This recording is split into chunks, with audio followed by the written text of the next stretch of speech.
Good afternoon, everyone, and thank you for joining us for this national webinar entitled Proposed Changes to the Substance Use Privacy Rules, Overview and Discussion with State Policymakers.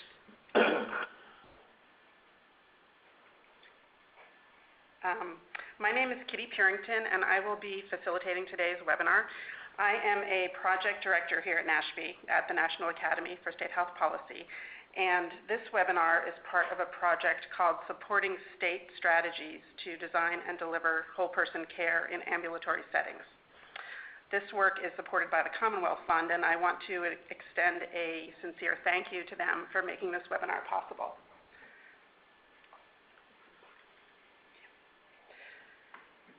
State policymakers frequently cite 42 CFR Part 2 as one of the hurdles that they encounter in attempting to systematically share health information to support more coordinated and more integrated care.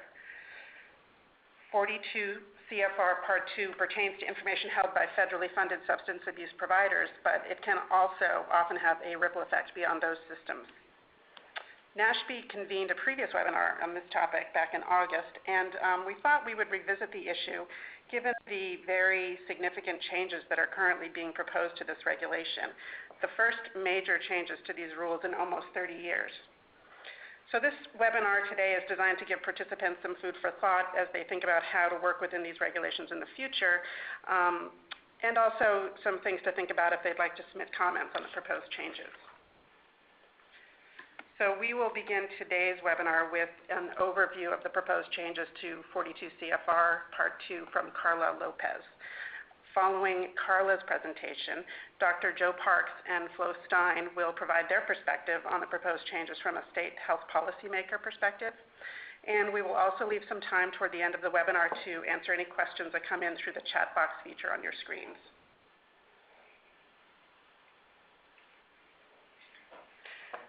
Before we get started, just a few logistics.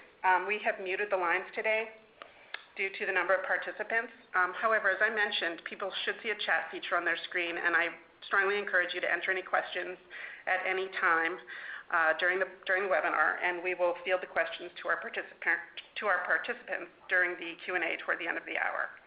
And also just to note that this webinar will be recorded and available on NASHP's website likely within a week.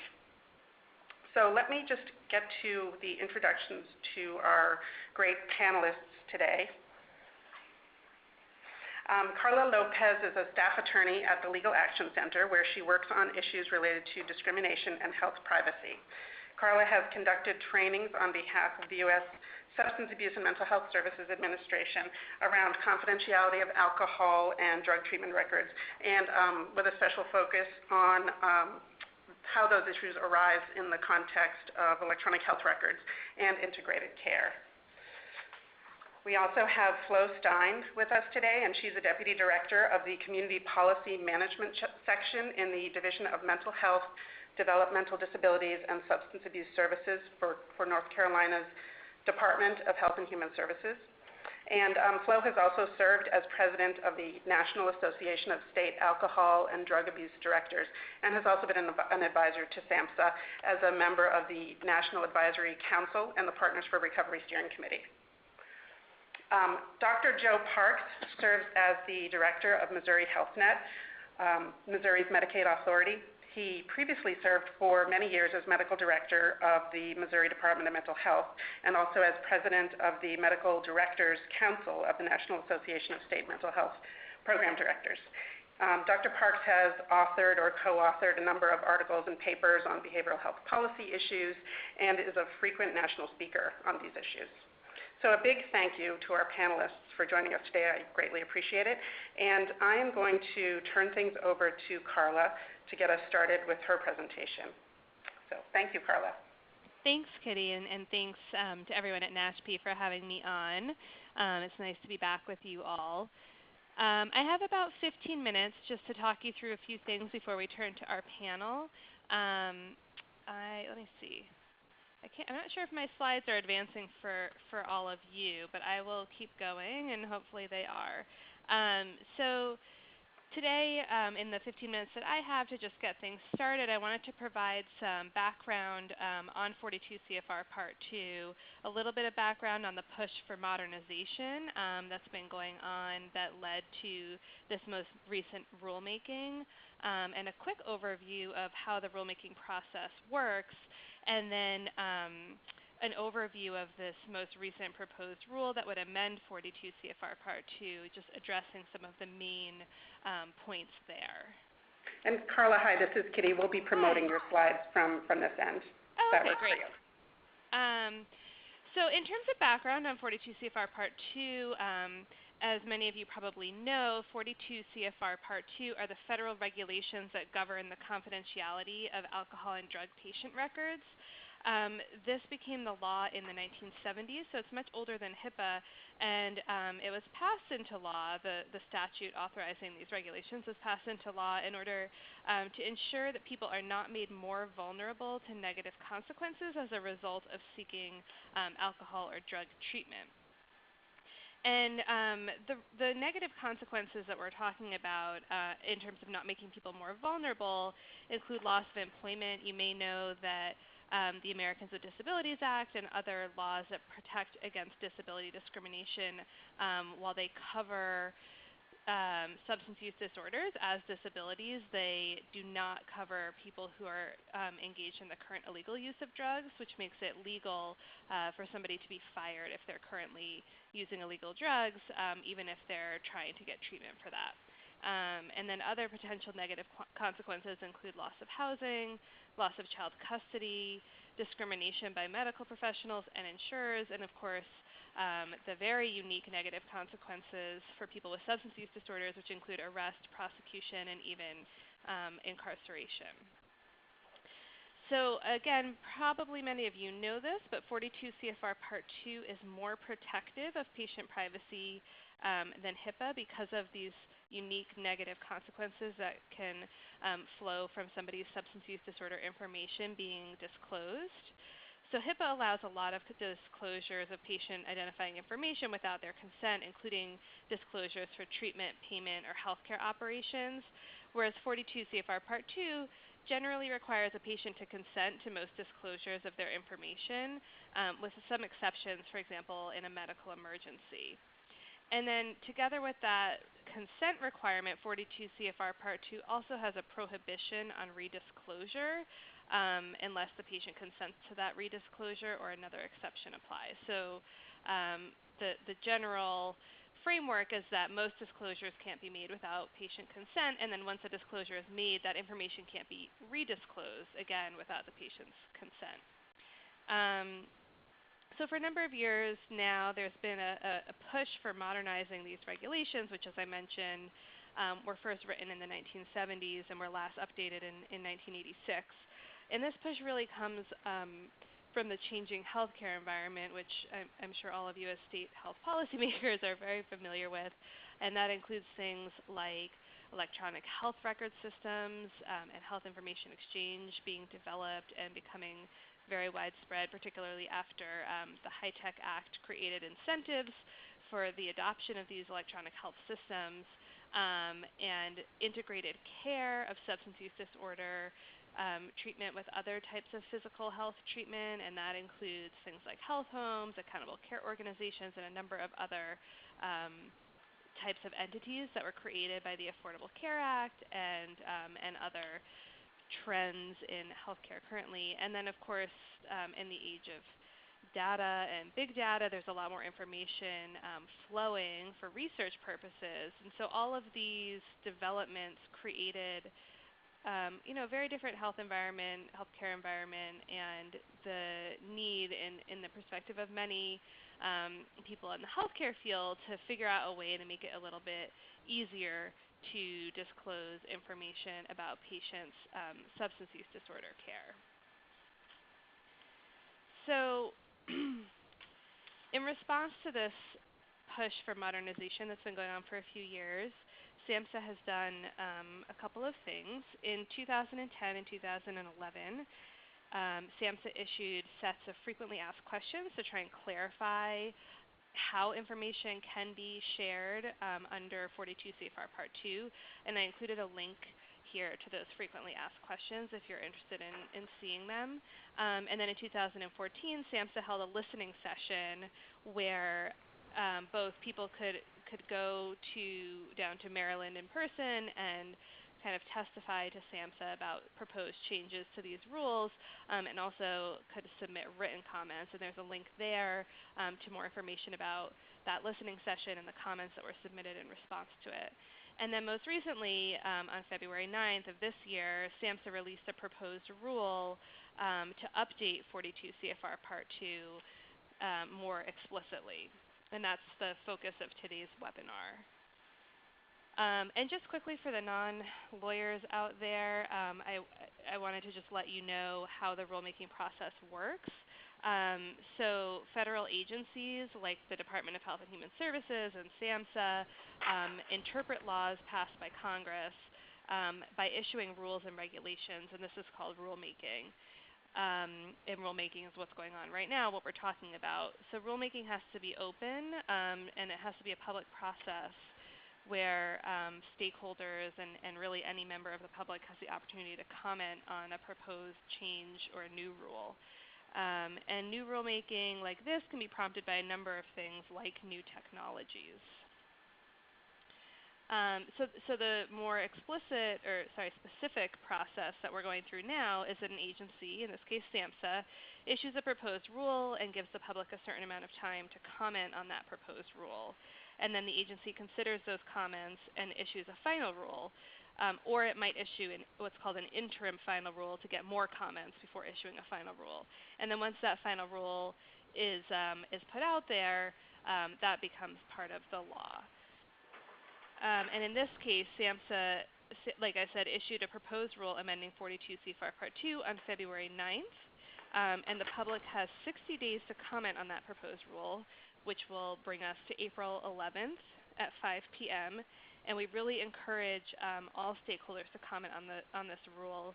The Legal Action Center has been reviewing and analyzing the rule, and in our opinion, we do think that SAMHSA did quite a good job of trying to balance the sort of competing priorities and interests here in terms of course, the really legitimate concerns about improving patient care by allowing patients to share their information if they want to do that, while also protecting the privacy of patients who don't wish to share their information and who are concerned about those negative consequences.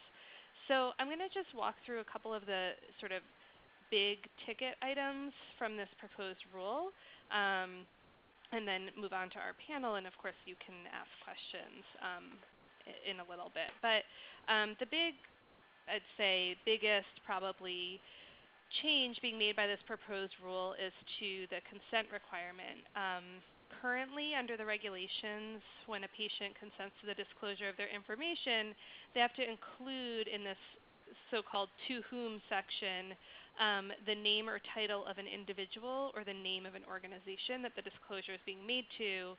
And that has been a little bit difficult in the context of health information exchange or ACOs, where the patient may not be able to name every single person who's a member of that health information exchange, who they're consenting to, or new people might get added to the health information exchange later. So what this proposed rule does is it creates a new option for what it calls a general designation in the to whom section of the consent form, and that general designation can be a class of participants like all of my treating providers. So now a patient would be able to consent to having their information disclosed to, for example, a health information exchange, and then all of their treating providers who are members of that health information exchange.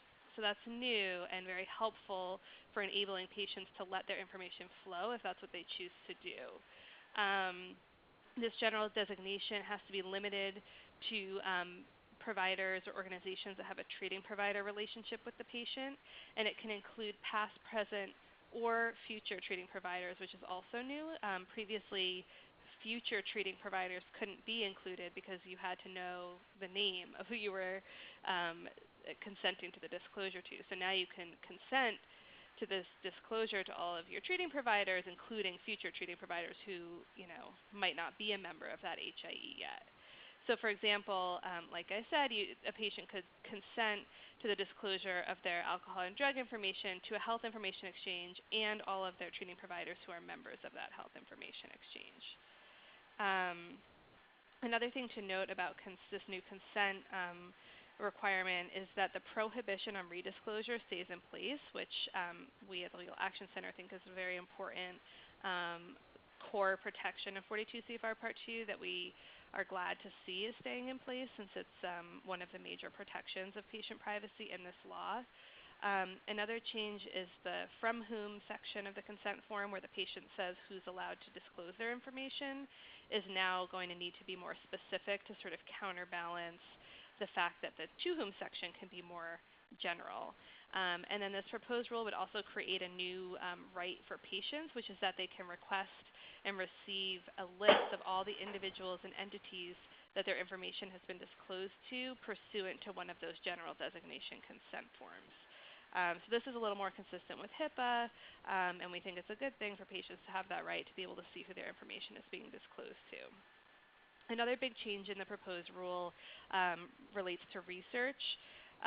Currently, under 42 CFR Part 2, only a program director of an alcohol and drug program can decide when to release information for scientific research, and this new revision would make the process for releasing information for research a little more in line with the way that it happens under HIPAA, while also maintaining some of the core protections of 42 CFR Part 2, such as the prohibition on redisclosure. Another change comes in the qualified service organization area, which is similar to a business associate agreement under HIPAA. So here, the proposed rule says that a qualified service organization agreement can be used for the purpose of population health management. So it's making that explicit, while at the same time saying that it can't be used for care coordination because that's too close to a patient treatment, and that's something that SAMHSA feels patients should consent to. So one of the things that the Legal Action Center plans to ask SAMHSA to clarify is what the meaning of population health management is and how that's different from care coordination, because that seems a little murky in this proposed rule. And then SAMHSA has also said that while currently the regulations say that a qualified service organization agreement can be used for medical services, they're limiting that to medical staffing services. So that would be things like providing on-call physician services to a program, for example. So a QSOA can still be used for that, but if a drug or alcohol program wants to share information for treatment purposes, they should be getting consent. So SAMHSA is making that clear in this proposed rule. And then another change in this proposed rule has to do with medical emergencies. Under 42 CFR Part 2, a patient's information can be disclosed without their consent in a medical emergency. Currently, the law says that that can happen for the purpose of treating a condition which poses an immediate threat to the health of any individual and which requires immediate medical intervention. The proposed rule would change this language a little bit, and it would say that information can be disclosed without the patient's consent to medical personnel in order to meet a bona fide medical emergency in which the patient's prior consent cannot be obtained. So we at the Legal Action Center aren't entirely sure what that means and how it differs from the current definition, and we plan to ask for clarification of that as well. And then lastly, I just wanted to flag that the proposed rule brings the security of records section of 42 CFR Part 2 into the year 2016, where currently it talks about locked file cabinets. Here it's going to be more in line with HIPAA in terms of technology and security of records. And then I just want to remind you that comments are due April 11th by 5 p.m. and the Legal Action Center will be circulating a template that you can use to submit comments if you're interested in doing that. We'll send it to Kitty, and I think she can circulate it to the list if that's something people are interested in. You can also subscribe to our email list if you want to make sure to get everything we're sending out about this and follow us on social media. So that's all for now. I want to turn things over back to Kitty and to the panel, and thanks so much for listening. Great. Thank you so much, Carla. Really appreciate that presentation and that excellent overview of some of the proposed changes to the regulation. And so I would like to turn now to our state health policy panel members, Flo Stein and Dr. Joe Parks, to get some of their thoughts on how these regulations may help or not help their state policy efforts. And so I'm going to first turn to Flo Stein from North Carolina. And Flo, if you could talk a little bit about how the current regulation under 42 CFR Part 2 has served as a barrier in the work that you have been doing in North Carolina, and also perhaps talk about how the proposed changes can help. Well, thank you for inviting me to share in this webinar. I'm really looking forward to it. And I also want to thank Hannah for all her work of getting us organized. It's great to be speaking to the Academy and also to be on an agenda with the Legal Action Center, who has been a very important legal voice for people with substance use disorders. So I also want to echo that I appreciate SAMHSA's work to modernize this rule, and say that you probably all know that the substance use provider community is very split on this and have advocated not for it to be changed for a long time, and that is probably historical, and I think Carla mentioned some of the reasons why that is true, but it is also very important to the well-being of people with substance use disorders to be able to get more integrated care.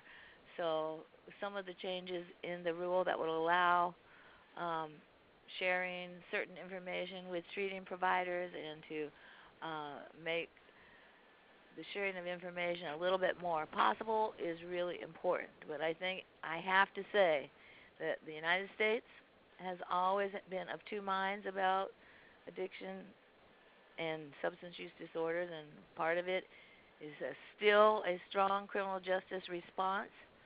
And many people in many of these programs are people under the supervision of the Departments of Public Safety and Corrections in your states.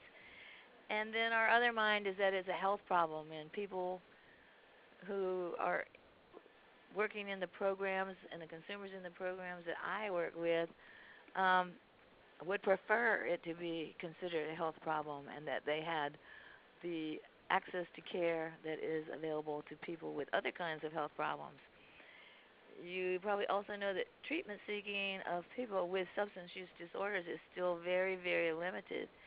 They do not seek care, and I recently was working with the VA in our state, and they were telling me that less than 50% of their substance use capacity is utilized because veterans will not seek substance use care because they're afraid.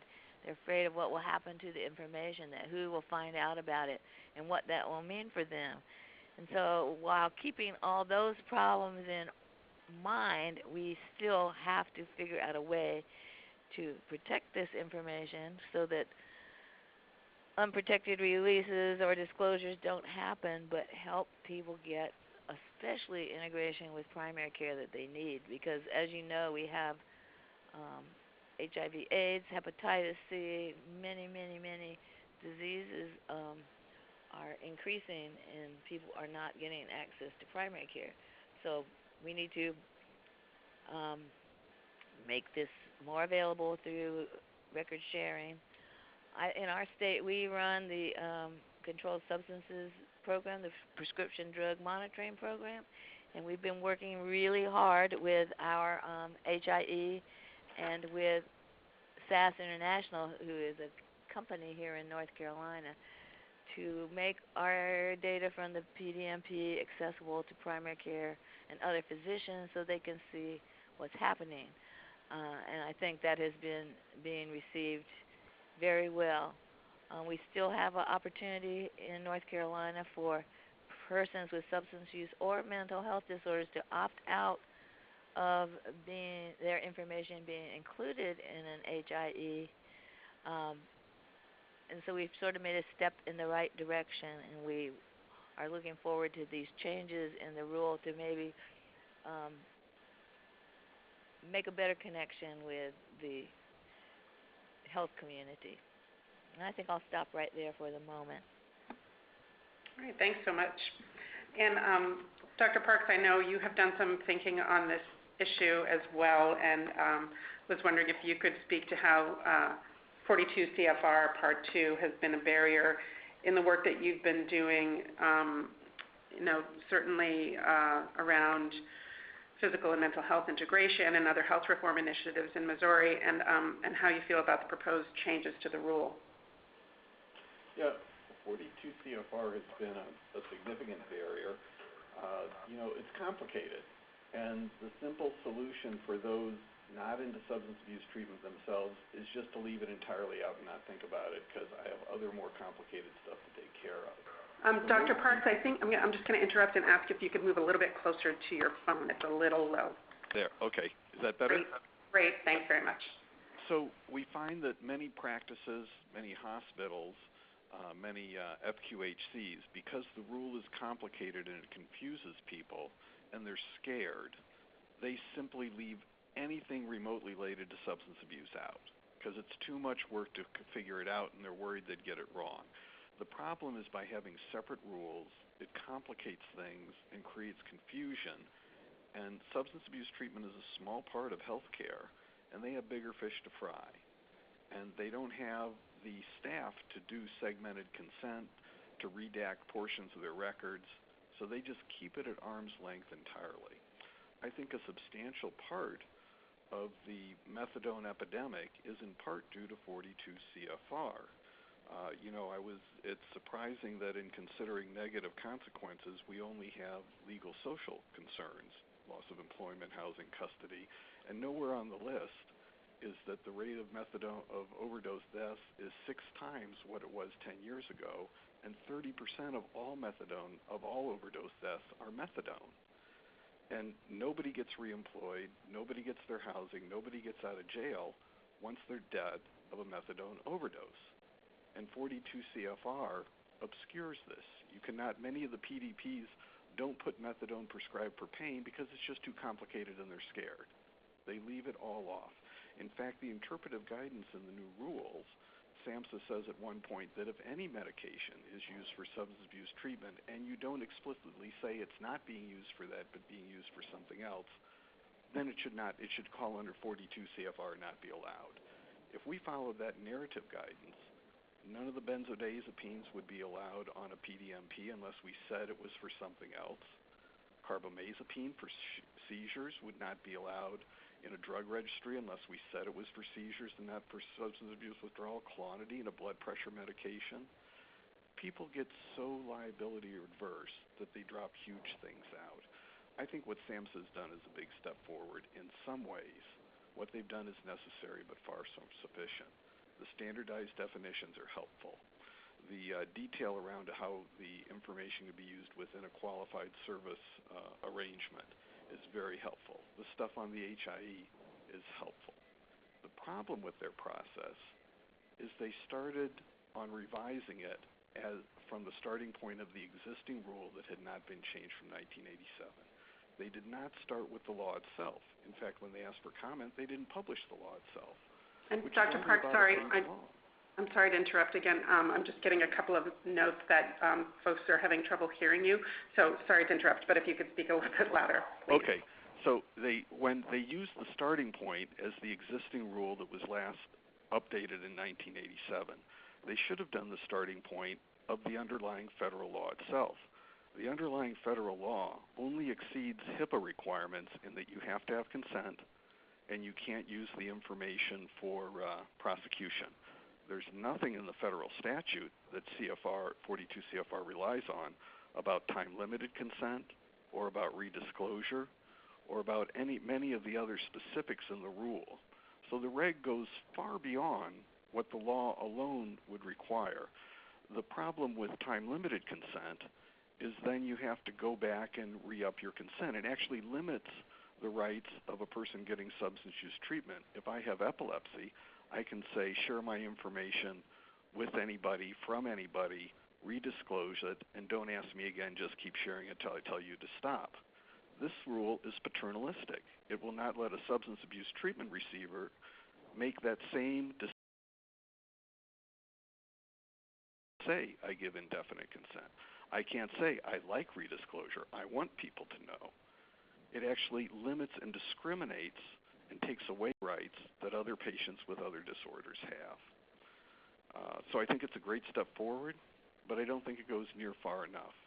And I think that as we debate this public policy, we need to give equal regard to the clinical negative consequences of what we do and not just the legal, social negative consequences.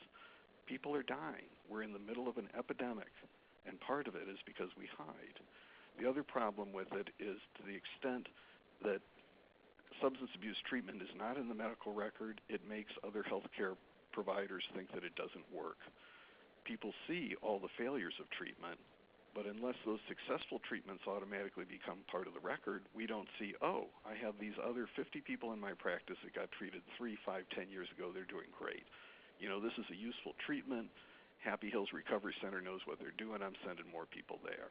It's anti-advertising, really, which harms the other people that need treatment because the other providers don't make referrals because we hide our successes under a bushel basket. So I think it's a step forward, but I don't think it's enough. And I think the problems with time limitation and the complications of the ways it differs from HIPAA will, again, people will overinterpret and in an attempt to avoid liability will decide it's just simpler if I don't do any of this stuff. So the further changes should be allowing redisclosure.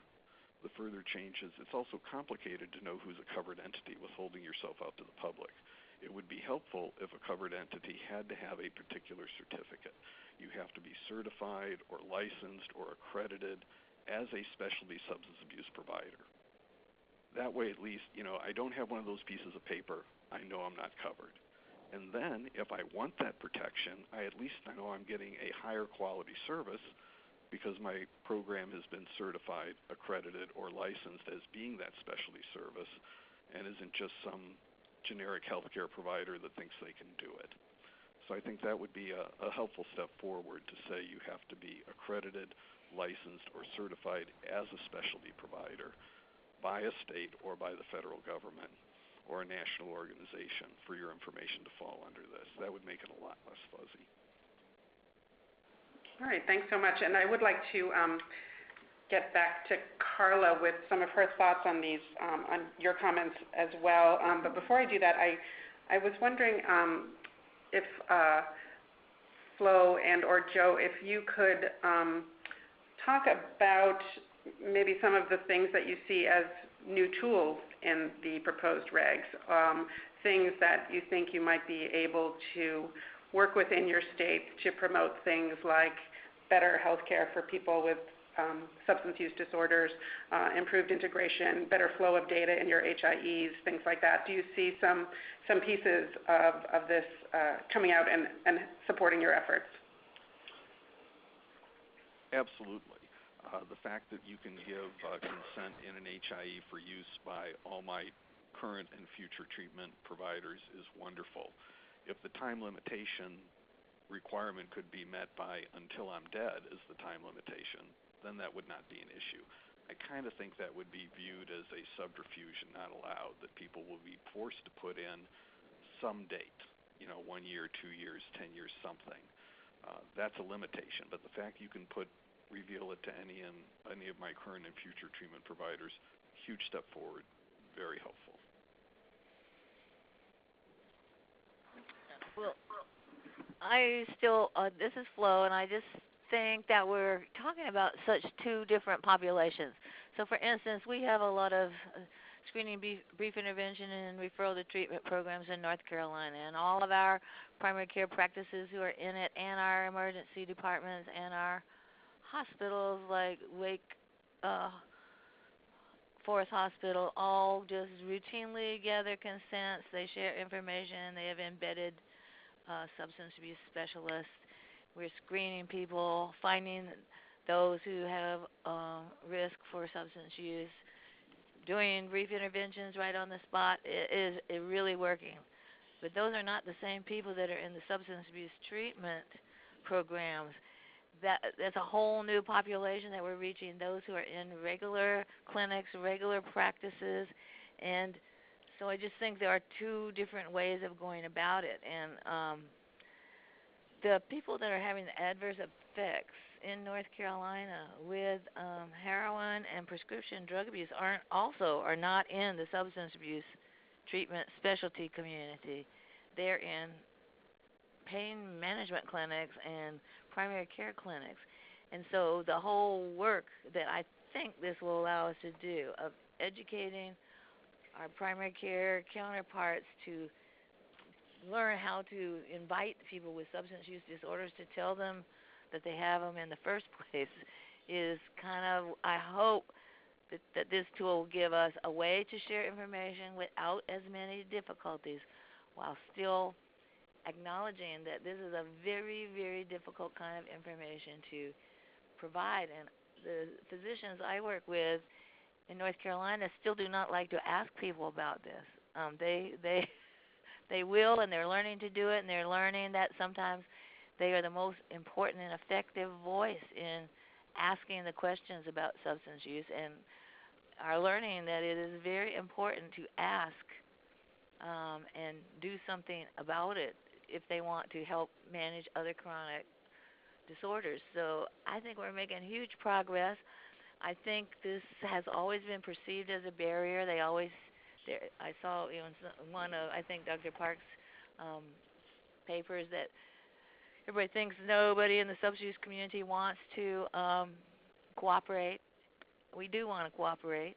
So I think these changes help indicate that we want to be able to share information. We want to help our consumers access care while still understanding that it is very, very risky for them. Okay, great. Thank you.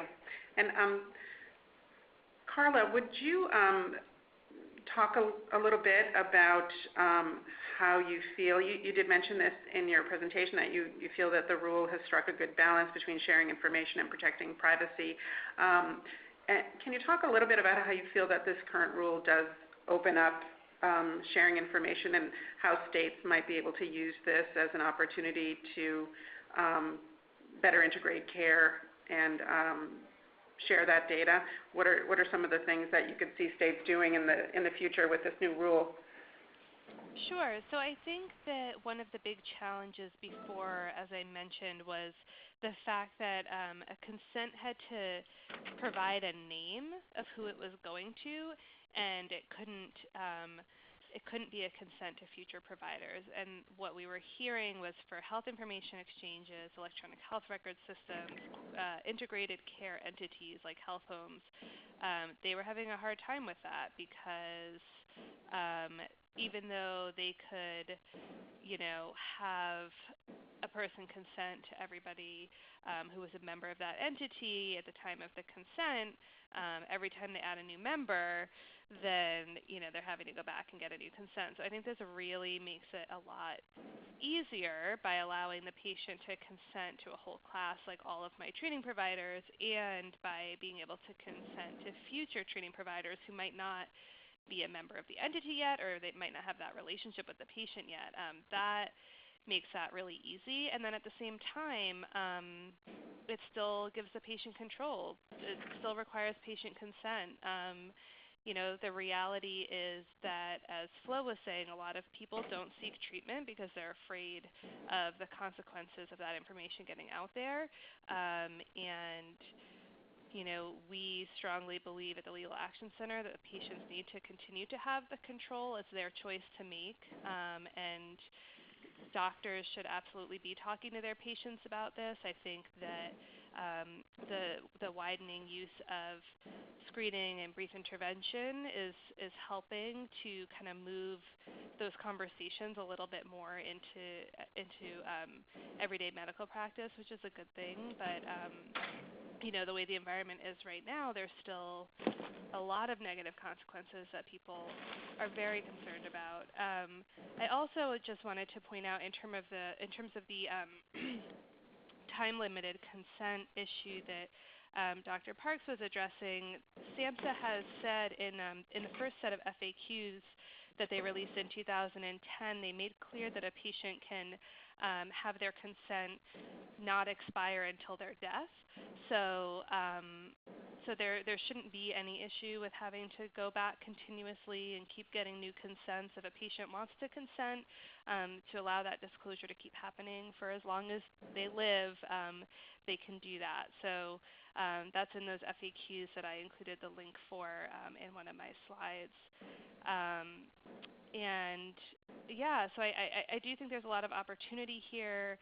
It's about, one of the complaints we've been hearing was, oh, patients can't even choose to share their information if they want to. Well, now they can choose to. They can choose to, but it's still their choice. So, Kara, why would you not give them the right to consent and say, I want my information redisclosed as my providers think is necessary? Why wouldn't you give them that control also? Well, I think that's essentially the control that they are giving when they consent to all of my treating providers, right? Because they're not going to be the one, it's the HIE then and the treating providers who are accessing the information from the HIE who are making that decision that they need the information. But I guess my understanding is if I were to I'm in my primary care clinic and I get a record from Happy Hollow Recovery Center, well, if I'm not going to redisclose it if my record is requested, then it's important for me not to dictate that information into my part of the note, but to leave it in that separate part that we receive from the HIE. So yeah, and that's since I can't get consent for redisclosure through my note, I'm not going to put it in that record because I don't have the wherewithal to read through all my medical records every time somebody requests it to take it back out. Yeah, so you can get a consent for a disclosure and a redisclosure at the same time, so that's a useful tool, and that's been the case for a while. But the reality is that a number of types of sensitive health information are given extra protections. That includes HIV information, mental health information. These are just at the state law level, but most states, I know in New York, HIV, mental health, sexually transmitted infections, genetic information, that's at the federal level. These all have extra protections, and so healthcare providers. But in many states they don't. I mean, not all states are New York. In many states, sure, but at the federal level, it's information also has no higher protection.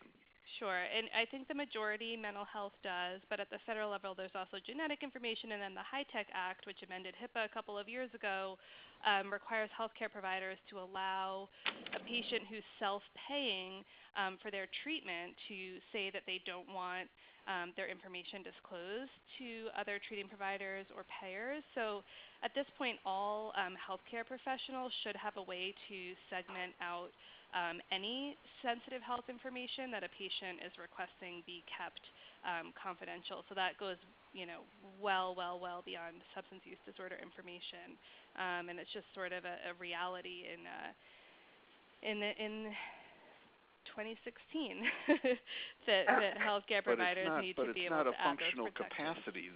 The electronic medical records, in fact, cannot do this. There's no way to do it except going through line by line. Yeah, So, SAMHSA actually, sorry. No, you certainly respond, Carla. I just, before we get too in the weeds, I did want to be able to get to some of the questions that we're getting through the chat box. Sorry. That's okay.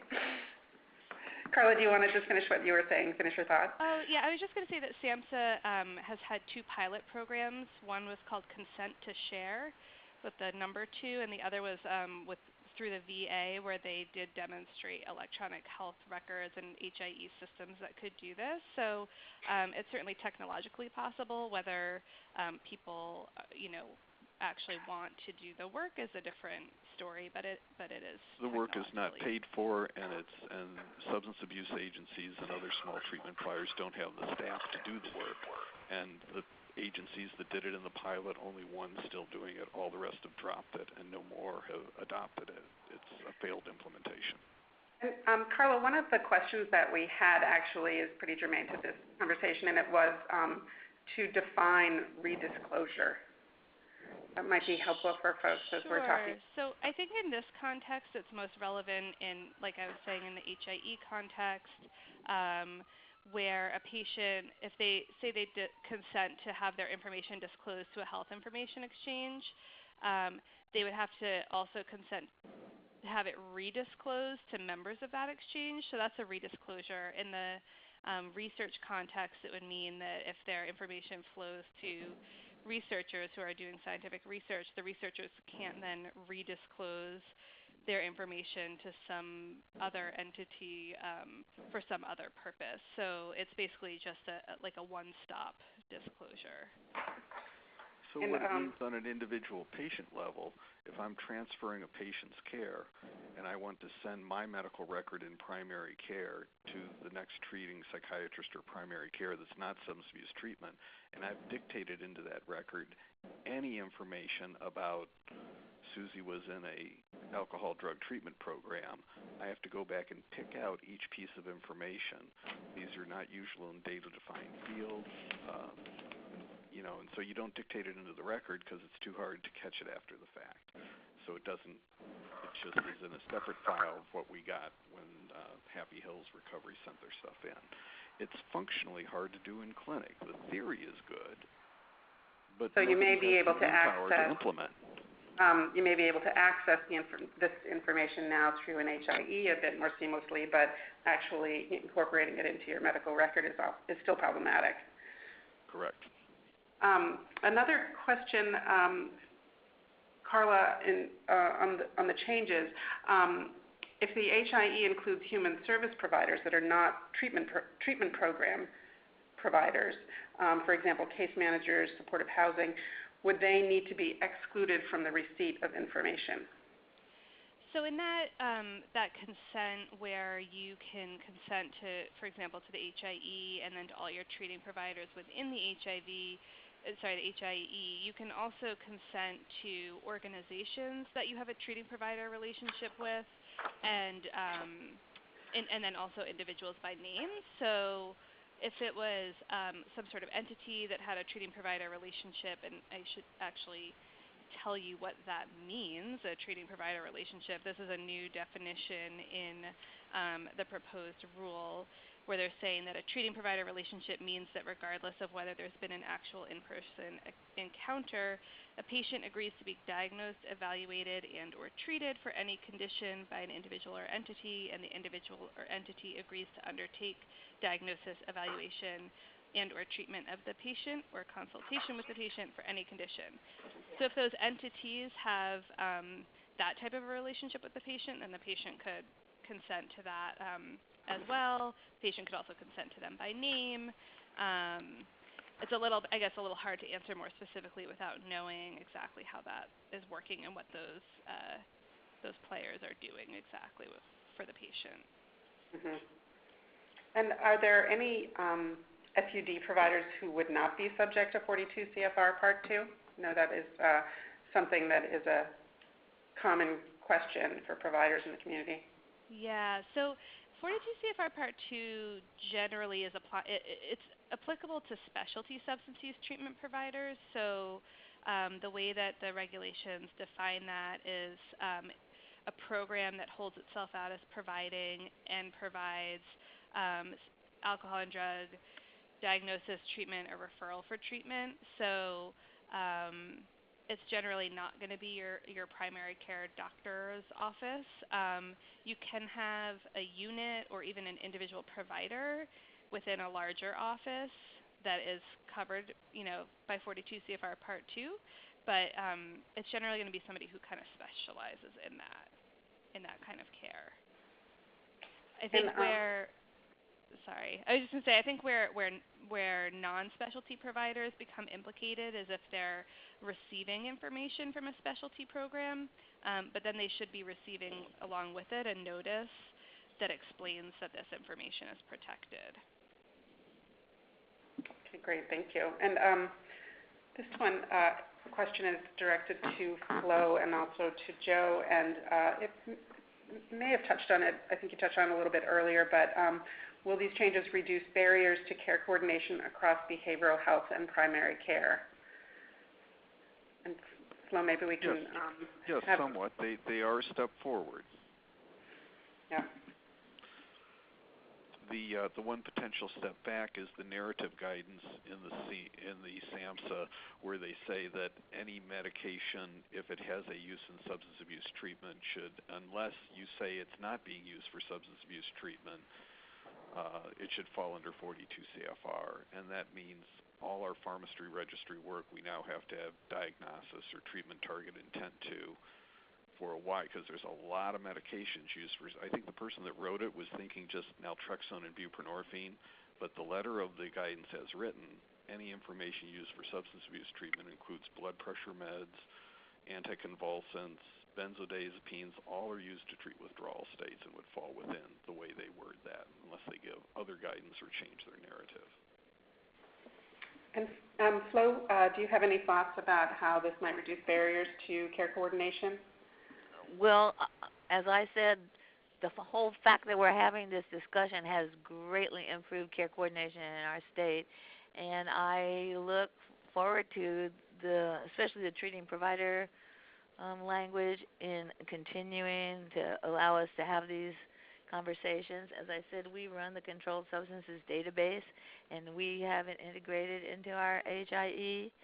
So those are mostly not, again, people in specialty treatment, but they're people who are getting lots of prescriptions for drugs that are causing potential harm to people when they're being misused. So we try to organize that, and I think this is going to help us because it is a way to continue the conversation to make sure we're keeping a balance here. And I know that I am really representing maybe what is old school, but I am a healthcare person and a graduate of School of Public Health, and I know that we have to be able to share information. I just want the partners to know how devastating the misuse of this information can be to people, and I think this tries to attempt to make us all understand that protection of this information is critical, and maybe we can at one time be able to freely have this information flow if we could be assured that it wasn't going to be misused or it was made available in a way that was very, very harmful to people. I think the harm you see depends on the chair you sit in. If you sit in a lawyer's chair, then you certainly see the discrimination. If you sit in the emergency room, you see the dead bodies come in because somebody in methadone treatment went and got more methadone for chronic pain. You see somebody that was on buprenorphine went and got a bunch of benzodiazepines for their anxiety because the prescribers outside substance abuse treatment couldn't see it. So I understand the weight on the worries about employment, about arrests, about discrimination. I think that we are giving no weight or consideration to an opiate epidemic that is mostly methadone, that is killing astronomical amount of people, and certainly that is a negative consequence that should be considered in the balance. I think in our PDMP, a prescribing physician can see all of that. Even the VA participates in ours, and we are working really hard, especially on benzos, to make sure that those combinations aren't occurring.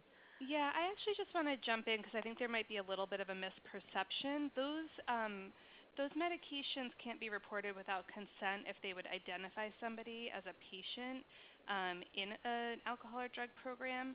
But first of all, methadone for pain, of course, does not identify somebody as a patient in a substance use program, so that is reported into PDMPs, and the vast majority of overdoses involving methadone are methadone for pain overdoses.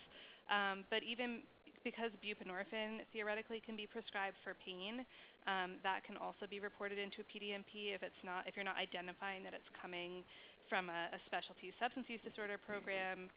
Benzos, absolutely, and prescription opiates, all that stuff gets reported into PDMP.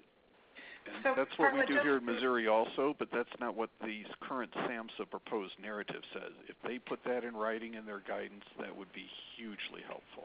They specifically said in their guidance that they weren't addressing PDMPs, but if there's something that, I'm not sure what you're referring to, Joe, but maybe you could email me offline and we could I'd be very interested to see what you're referring to. So, on page 63, second paragraph. Thank you. Sorry to interrupt there. Carla, we are getting a few questions about PDMP programs. And so I'm not sure if the answer to your last question may have done this, but can you just sort of in a brief answer kind of clarify how these two policies may work together, how these new regulations work with PDMPs, with state PDMPs? Yeah, so like I said, SAMHSA said in its rulemaking that because of the state of technology and the fact that most alcohol and drug treatment programs don't actually have electronic health records, because unfortunately they were mostly excluded from the HITECH Act's incentive program to get electronic health records going, that they decided not to address PDMPs at this time in this rulemaking. But under current law, like I was saying, this information can be disclosed without patient consent as long as it doesn't identify the person as being in a substance use disorder program. And of course, any patient information can be disclosed with their consent. I guess my big sort of word of warning about PDMPs is that in a lot of states, law enforcement has access to PDMPs, and information protected by 42 CFR Part 2 cannot be used by law enforcement or disclosed to law enforcement. So that's one thing to just be really careful about. If a patient does consent to disclose protected information, just being sure that that's not going to law enforcement, since that's sort of the exact thing that these regulations were meant to protect against. Mm-hmm. And just for folks listening, we're talking about prescription drug monitoring programs, so my apologies for using the acronym. So we are starting to run out of time, and I'm sorry that we weren't able to get to a lot of the questions that we had coming in. I think just to close things out, Carla, if you could speak to what would be the projected time frame for the rollout of the rules, and it may be premature for you to answer the second part of this question, but do states have a time period for compliance? Sure. This won't be law until there's a final rule, so right now it's just a proposal. I would imagine that the federal government will want to get a final rollout while this administration, the Obama administration, is still in office, but we don't know for sure when it will come out. And then compliance. Oh, it's in here, but I need to find it. If you can come back to me on that. There is a proposed period to allow folks to comply, and it's a bit longer for that list of disclosures piece. Oh yeah, so it's saying, yeah, the list of disclosures piece goes into effect 2 years after the effective date of the final rule. And the rest of it, why is it not? I'm not seeing the rest of it here. But you can circle back to me, and I will look for it while you... You could always amend your slides to include that information or something like that if we need to. Okay. So I just want to thank you, Carla Lopez, Joe Parks, and Flo Stein for participating in this very timely webinar. I think it was a great and lively conversation, and always really nice to have a lot of different points of view on a very important topic. So thank you all very much, and thank you all for participating this afternoon.